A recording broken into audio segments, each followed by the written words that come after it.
So I want to welcome everyone to our live free event. The theme of this talk today is what it actually takes to be a facilitator. So let's begin by taking a centering breath together. So wherever you're at, if you're able to close your eyes, and if not, leave your eyes open. I'm going to close my eyes for a few moments and just take a couple centering breaths so I can arrive here into the present moment. So I'm going to take a conscious breath in through the nose, up into the front of my mind. I'm going to open my mouth wide and exhale, let it all go. So I want to welcome everyone into this online sacred space today. Thank you for being here for this free live event. And I'm looking forward to talking about what it actually takes to be a facilitator. Hi, I'm Ariel Starr, if you're new to meeting me for the first time. And I'll tell you just a little bit about myself. I came to Ecstatic Dance back in 2004. And for those of you who are not on my YouTube channel, if you are not, you're welcome to join my YouTube channel. And I give a long extended talk about how I spent 6 months in silence. So the reason I spent 6 months in silence is because I moved to India to become a yoga teacher, and part of the yoga teacher training included a period of silence. And I talk all about that in another video. But during my silence, and what's relevant to our talk today is during my 6 months in silence, a divine insight and realization came to me. And that realization or insight was that ecstatic dance is the new yoga. And what that meant is just as popular as yoga has become, so would ecstatic dance. So when I received that message in 2004, that set me on the path to becoming an ecstatic dance facilitator and to study all forms of alternative free form conscious movement around the world. And throughout about 5 years of doing that, I learned a lot, I experienced a lot, and I began to create my own system, my own way of teaching. And that's how the Heal Through Dance book was birthed, which you can find on Amazon, online, anywhere books are sold. You can also listen to the audio of Heal Through Dance on Audible, or you can grab a copy for like $11 on our website, healthroughdanceonline.com. So that is how I got into ecstatic dance, and I've been teaching ever since then. And I've been facilitating facilitator training since about 2009. And that brings me here today. And so I've been doing this a long time, and I'm so happy to share some of these pearls of wisdom with you on our call today. This is not about hype or performance. It's about responsibility and what responsibility is required when you become a facilitator. So in 2026, we know we're all living in a different time. And in this time, it requires the facilitator to be able to regulate their nervous system. It requires the facilitator to actually embody the practices as a lived experience in order for others to receive them in a deeper way, more than theoretical. So the lived experience of a facilitator transmits and translates into their facilitation and for their students having the experience. So I don't know if some of you are mothers, but often we can look at the way our mind is. How our mind is usually how the children will be. And this also translates when you become a facilitator. The state of your mind and your nervous system will translate into the class. No one person in your class will go deeper than you're able to go. So that's why regulating your own nervous system as a facilitator is very important. I'm going to assume that some of you on the call today have been feeling the call to facilitate. Maybe you're an aspiring facilitator. Maybe you're already leading classes. Maybe you're a yoga teacher or a somatic coach, and you're feeling the call to be here today. So welcome. So why do people feel the call to hold space for ecstatic dance and conscious movement. Number one, it's generally to create community. That's a big foundation. The ecstatic dance movement is founded on creating community. Number two, to deepen your personal experience. Number three, to continue to learn more about yourself and what really happens. The process of being a facilitator reveals your ego, false beliefs, and self-doubt. When these things come to the surface as a facilitator, you'll have the tools to release the blocks within yourself and move to your next evolutionary phase of your conscious growth. So the beauty of this impulse that you may be feeling is that when you feel the impulse to hold space for others, it's signaling to you that you are now ready to expand your own capacity. So the capacity to hold space for others in your own life and hold space for yourself as well. So that impulse is signaling you are ready to birth the next phase of your evolutionary growth. Why I say that becoming a facilitator signals to you that you're ready to grow is because that's what facilitation's about. It's not about performance. It's not about the ego. It's about you embodying the practices that you want to learn and have in your life. And we do that through sharing those practices. You know, we practice what you preach. I'm sure you've all heard that. And that's what it's really about. So this inspirational phase that people are going through, or that maybe you're feeling a taste of, now that you're inspired, it's time to start to look within and see what steps you're ready to take. Are you ready to jump into a facilitator training program? Or are you ready to expand your capacity in some way? And so many people take facilitator training programs not just to teach.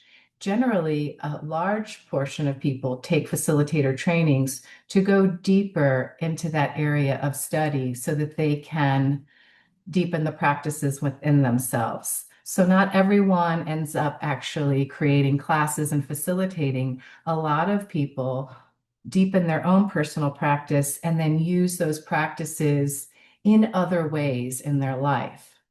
So there's three main layers to becoming a facilitator. Layer one is your personal experience. So our personal experience is about embodiment through daily practices. Those teach what they wish to learn and embody in their own lives.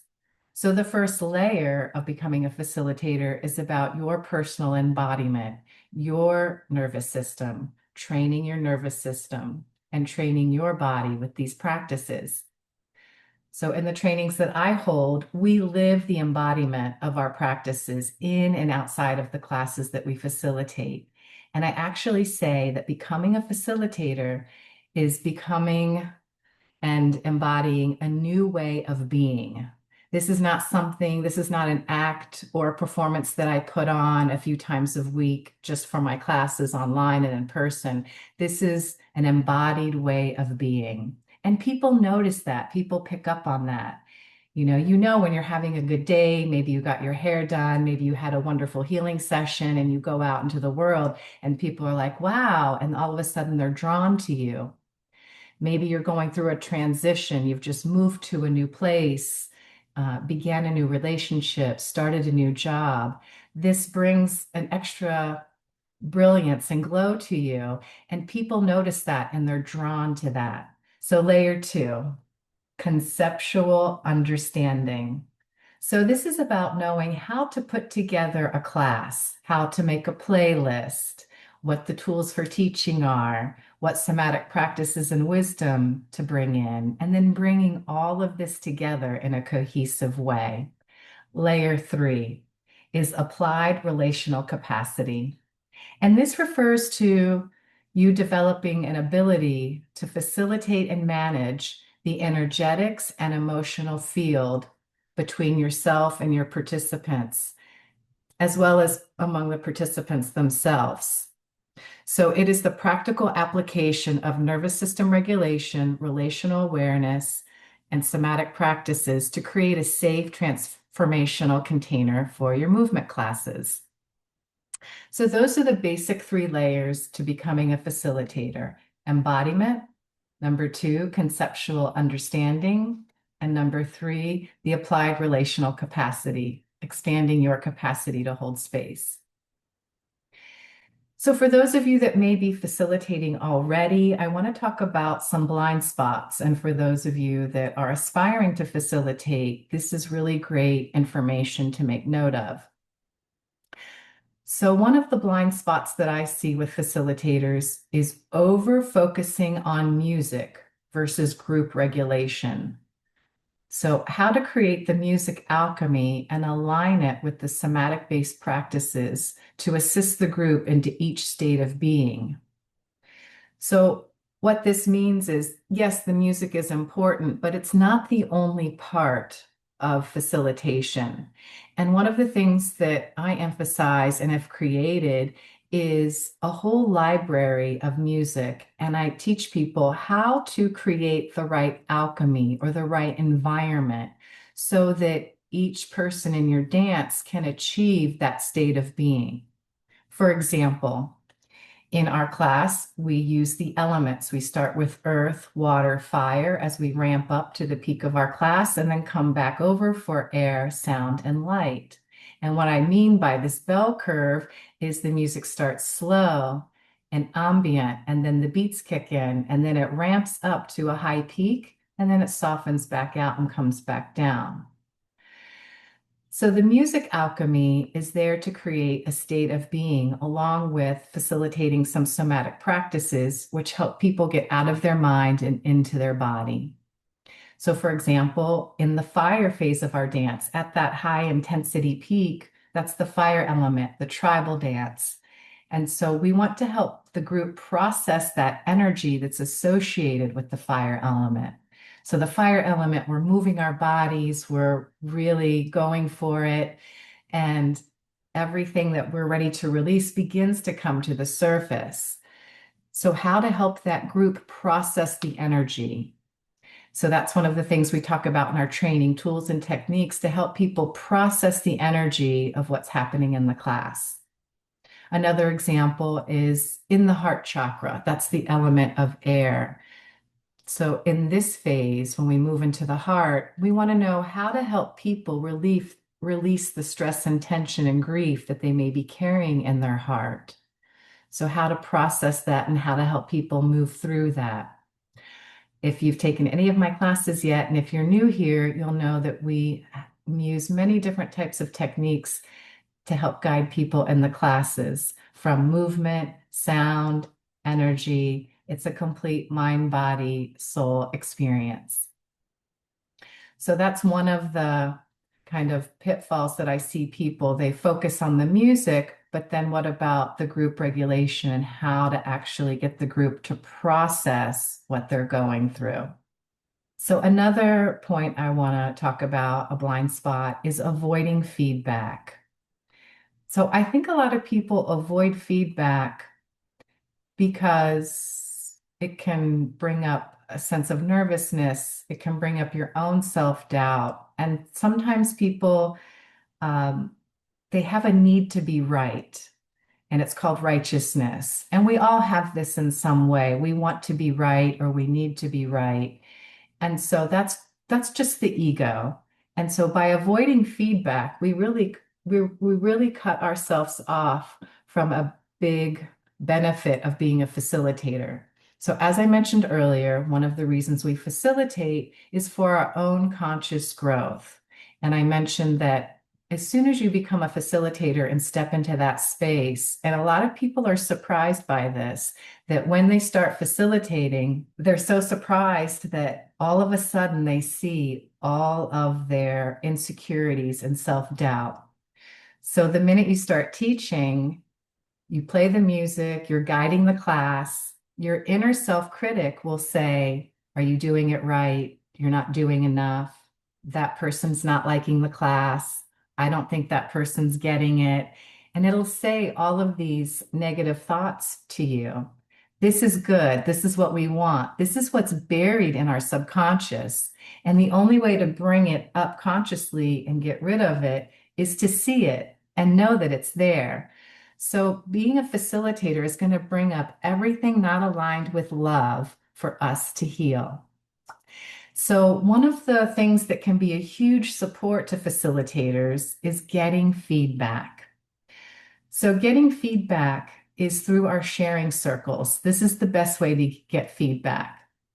This is one of the tools that is used to help with facilitators' personal growth. When one steps into that role of being a leader, a guide, a facilitator, it is the same moment that the ego is going to show you your limitations, your limiting beliefs, and they will rise to the surface.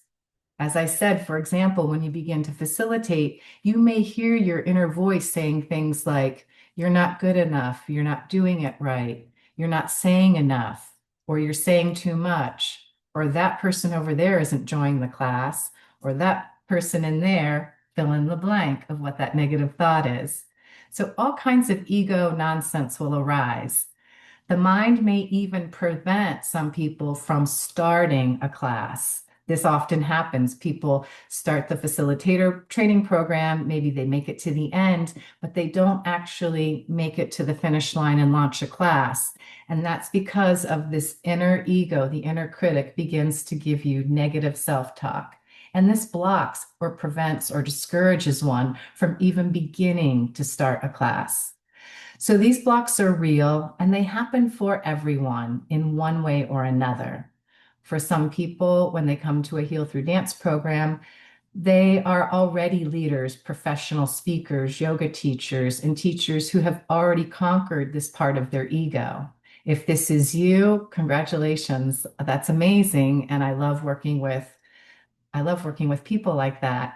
And if not, the additional support is needed. The personalized mentorship and sharing circles are very needed as part of your path.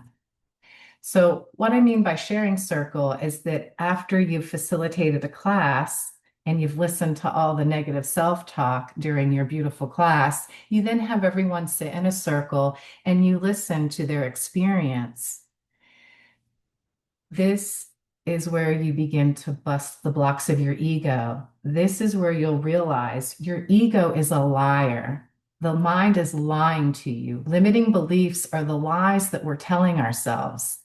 So, for example, the person while you were facilitating and dancing, the person maybe was over in the corner with their eyes closed. Maybe they were barely moving, and you projected onto them, they're not liking the class, they're not enjoying it, and I'm not doing enough. If that's the case, then that person gets to share. They don't know what you were thinking, but they get to share. And you'll be so surprised that they share it was the most amazing experience they had. They had a breakthrough. They saw someone who had passed over that they got to talk to, just all kinds of mystical, magical experiences. So getting feedback is extremely important.